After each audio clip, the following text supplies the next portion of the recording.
last comedian for the evening has some punchlines that are like a mixed song, which are clear, crisp, and the bass is strong enough to shake Thalaiva's glasses. Tamil roots and savage delivery. Please welcome Jagan Krishnan. Keep it going for Bhavna, everybody. Yeah, keep it going for Bhavna. Yeah, amazing stuff. Great stuff. Like I like how like she started like the MC of Jalak Diklaja, and then suddenly when I came, she became like American Idol. Oh gosh, Tamil roots. Which pretty much sums up every Indian in Canada. Exactly. Because I felt this the moment I landed in airport. Okay? The white guys are not threatened by it. Like it's just the Indian guys at the airport who are doing the security check. Like immediately when I walked up to one guy and I said, "Is this Toronto?" And that guy was like, "Okay, come." I know you're a foreigner because we don't say Toronto, we say Toronto. We don't pronounce the second T, and that's what I like and hate about Canada. Like they took the English language for granted, right? We will pronounce words the way we want. We don't care what alphabets are there or not.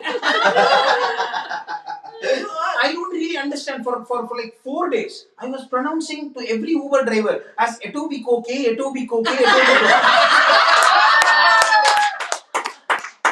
They were arguing with me. There is no such place like that in Canada. There is. Look at. Oh, this is Etobicoke. It's not my fault that you chose to randomly ignore the K and E. When you learn English as a second language, you pronounce every alphabet. Every word.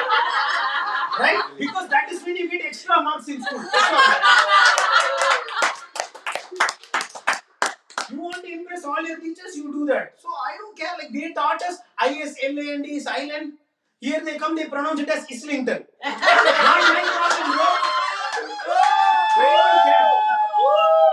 Yeah, I don't really agree. But it's very hard to roast Canada because I actually love Canada. It's just that it's very confusing, that's all. Like I got a message the other day. You will not believe, like a few months back, suddenly a message from some guy called Doug Ford. Like an SMS. Even my wife does not send me SMS and all. Like I got a message from this guy. Hi, Doug Ford here. Help save Ontario's economy. Who, me? I am a stand-up comedian living in Canada. First of all, I have to find my own economy. There is no income itself. How am I supposed to save Ontario's economy? This is the kind of trust that surprises me in Canada. Like I'm blown away by it. Everything is so amazing. And I was asked to file tax returns. I was like, I don't even earn anything. Why should I file tax returns? They said, it's mandatory. You have to file tax returns. So I did file. Okay? And you know what happened? They returned $300. I was shocked. Because have you ever filed tax returns in India? The only thing that they will return is the exact form that you filled. That's all. Whatever form 16 that you filled, it will come back again. We took the form, thank you. Here they returned $300. I was crying looking at that form. Why did you return $300? They said carbon remit. I was looking, where is the carbon in my house? How can I remit more carbon like this? What am I doing? I was looking for carbon everywhere. I like how people fight about politics here. Like their priorities are so different. Like I had like some of the local Canadian friends, not Indians, like, like proper white Canadian. White Canadians, and they are like arguing about politics, and their political priorities are so weird. They're like, oh my god, they're going to remove the bike lanes. Downtown Toronto. And then they were like arguing so heavily. Like, okay, the bike lanes cannot be removed. The bike lanes are good for the environment. And I was like, bro, what are lanes? What do you mean by lane? Don't you know lane? These are the white lines that divides up. Oh! Because Because in India, I thought it was artwork on the road. I have never seen anybody following any lane discipline. Because when you own a car, basically it's like your grandfather's road. You drive anywhere you want, you hit anybody you want, you argue anything. Bike lanes. Seriously, we don't even care. Bike, they will carry the bike on their head, they will go anywhere, they will cross. Just the same right that any cow or dog has in an Indian road, right? So it's quite simple for us. It's not that complicated. These are the things that they argue. And some of the things that baffles me is like, especially if you have kids and they are studying in Canadian schools.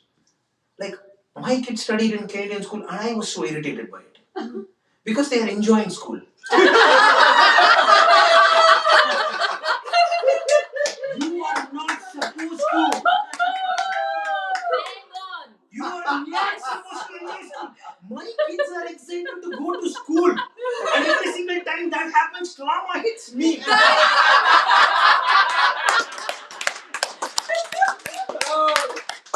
Right? School is where you build 12 years of trauma so that you go to a good job, earn more money so that you can spend it all on a therapist and talk about the trauma. That's how the life cycle of an Indian. They go, they enjoy, and in summer they have splash pads. They take them to swimming pool and all these things. My school didn't even have a swimming pool. The only time when my school has a swimming pool is during December rain season. That's all. Because our class itself will be a swimming pool. We will wear our own shoes and then we used to swim. That's all we know. And kids are enjoying the school. And they have so many things. And the other thing that irritates me is like they have some evaluation tests and all. Like I went there and I was like, we didn't get any intimation. Should we prepare our kids for this evaluation? And the teachers were like, why are you like worried about this? It's okay. Like, let them do whatever they want. Bro, are you a teacher? That is not how you're supposed to behave in front of parents.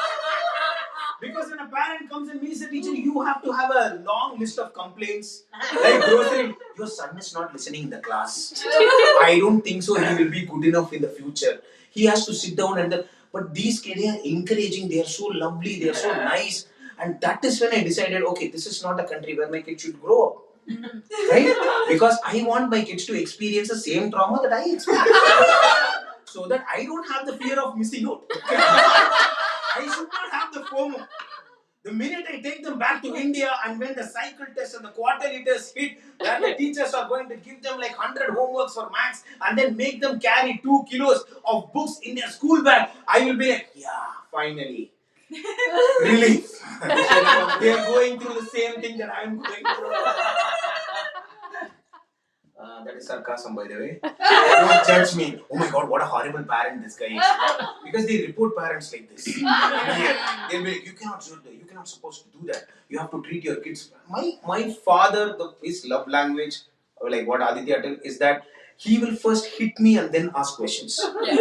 Like the first thing that he will do is he will never even understand. Like when he comes home, if he's like so bothered by something as work, the first thing that he does is he'll come and then he will slap me and then he'll be like, oh, okay, you didn't do anything, sorry, it was a mistake. And then I have to accept like, oh, this is what it is. I know it feels like a therapy session right now for a lot of people. I'm just trying to get by. Yeah, I don't like what I said before. Sometimes I do miss like India. Sometimes I do miss India. But like in Canada, you don't miss that much because there is always this one place that I go to. London. No, Tim Hortons. You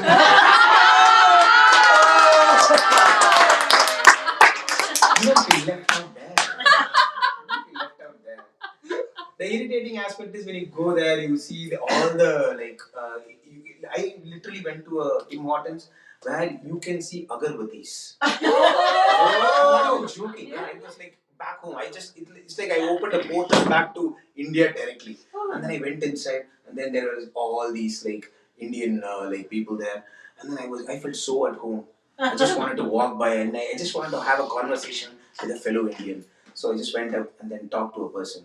And that's when that person chose to talk to me. Like they were born and brought up in Canada through and through. I just went up to them and I asked, can I get one hot chocolate?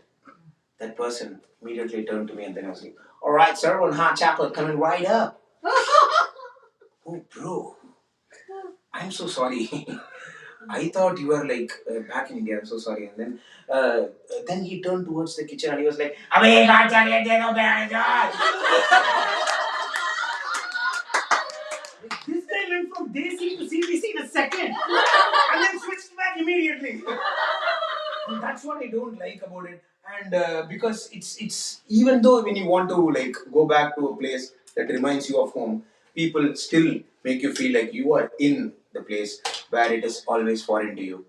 And I also don't like people who put on fake accent. Like I had to do it.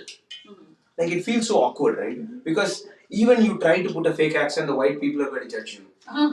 They will still be, pardon, I'm sorry, what did you say? And I was like, I'm talking exactly the way you talk. I don't think so. The problem is when fellow Indians notice that you are putting the fake, you are dead.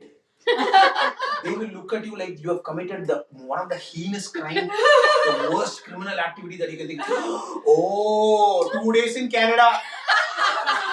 Already pretending you are Justin Trudeau or not. Nobody's going to elect you, bro. That's it then. Thank you so much.